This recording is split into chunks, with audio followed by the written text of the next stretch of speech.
అమాయకులను తెలివైన వాళ్ళు ఎలా మోసం చేస్తారో, చివరికి వాళ్ళకి ఏ గతి పడుతుందో ఈ కథ వల్ల మనకు తెలుస్తుంది. మోసం, దుర్మార్గం ఎక్కువ కాలం సాగదు. ఆ తప్పు బయటపడినప్పుడు ఆ తప్పుకు తగ్గ మూల్యం చెల్లించాల్సిందే అన్నది ఈ కథలో నీతి. పూర్వం ఒక అడవిలో చంపక అనే ఒక కొంగ ఉండేది. అది ముసలిది అయిపోవడం వల్ల ఇతర కొంగల్లాగా ఆహారం సంపాదించడం కష్టమైంది. అందుకు ఒక ఉపాయం ఆలోచించింది. అదే అడవిలో ఒక సరస్సు ఉండేది. ఆ సరస్సు నిండా చాలా చేపలు ఉన్నాయని తెలుసుకుంది కొంగ. కొంగ ఆ సరస్సు దగ్గర మకం పెట్టింది. వంటికాల మీద నిల్చొని జపం చేయసాగింది. సరస్సులోని చేపలన్నీ కొంగ చుట్టూ చేరాయి. అయినా కొంగ వాటిని చంపి తినలేదు.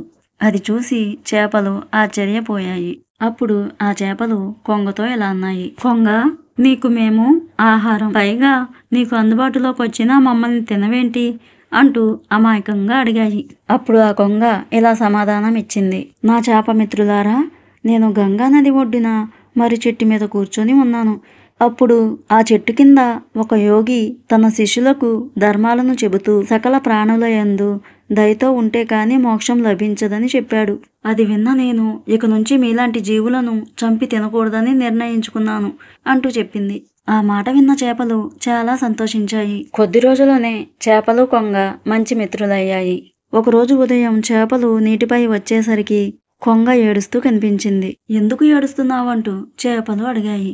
ఏం చెప్పను మిత్రులారా, ఇప్పుడే చేపలు పట్టేవాళ్ళు ఇటువైపు వచ్చారు. ఈ సరస్సులో చేపలు చాలా ఉన్నాయి. త్వరలో వచ్చి ఈ నీళ్లని తోడేసి చేపలు పట్టుకుందామని అనుకోవడం విన్నాను అని బాధగా చెప్పింది కొంగ. కొంగ మాటలకు చేపలు బిక్క చచ్చిపోయాయి. ఇప్పుడెలా అని ఆ చేపలు మనసులో భయపడసాగాయి. అప్పుడు కొంగ ఇలా అంటుంది: కొద్ది రోజులలోనే మనం మంచి స్నేహితులు అయ్యాం. త్వరలో మీరంతా చేపల వాళ్ళ చేతికి దొరికి మరణిస్తారని తలుచుకుంటేనే నా మనసు ఏదోలా అయిపోతుంది అంటూ కొంగ దొంగ కన్నీరు కార్చింది. ఆ కొంగ మాటలకు మరింత భయపడి ఆ చేపలు ఏడ్చాయి. అప్పుడు చేపలు ఇలా అన్నాయి: కొంగ మిత్రమా, మమ్మల్ని ఈ ఆపద నుండి నువ్వే కాపాడాలి అంది ఓ చేప. అయ్యో, నేను ముసలి కొంగను, నేను ఎలా రక్షిస్తాను? అయినా సరే ప్రయత్నిస్తానులే. కొంచెం దూరంలో కొండలలో నాకు తెలిసిన ఒక సరస్సు ఉంది. ప్రతిరోజు ఉదయం సాయంత్రం మీలో ఇద్దరి చొప్పున ముక్కుతో పట్టుకొని వెళ్ళి ఆ సరస్సులో వదిలేసి వస్తాను అన్నది.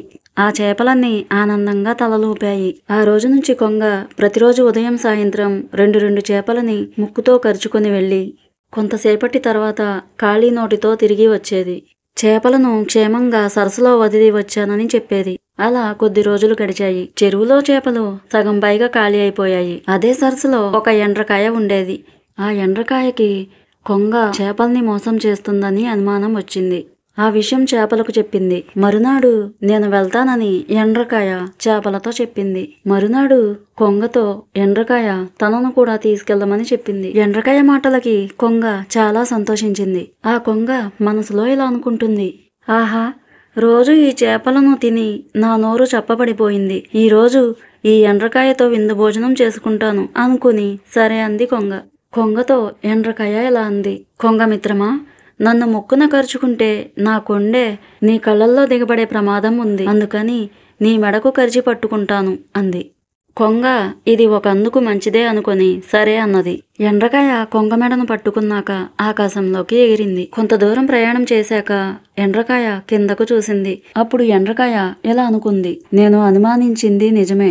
ఇది నిజంగానే దొంగ కొంగ. ఈ రాళ్ళు రప్పలలో నీటి చుక్క కూడా ఉండదు. దీనికి తగిన శాస్తి చేయాల్సిందే అనుకొని కొంగ మెడను కొరికింది. కొంగ ప్రాణాలు వదులుతూ నేల మీద పడిపోయింది.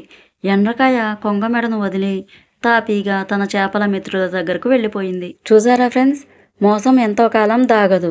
తాడిని తన్నేవాడుంటే వాడి తలను తన్నేవాడు మరొకడుంటాడు. అబద్ధాలు చెప్పి చేపలను చంపి తిన్న కొంగ ఎండ్రకాయ చేతిలో చచ్చింది. అందుకే ఎవరిని మోసం చేయకూడదు. అలా చేస్తే కొంగలాగా చివరికి ఫలితం అనుభవించవలసి వస్తుంది. ఫ్రెండ్స్, ఇలాంటి మరిన్ని స్టోరీస్ కావాలంటే మన ఛానల్ని సబ్స్క్రైబ్ చేయండి, షేర్ చేయండి, లైక్ చేయండి. మరొక మంచి స్టోరీతో రేపు వచ్చేస్తాను. బాయ్.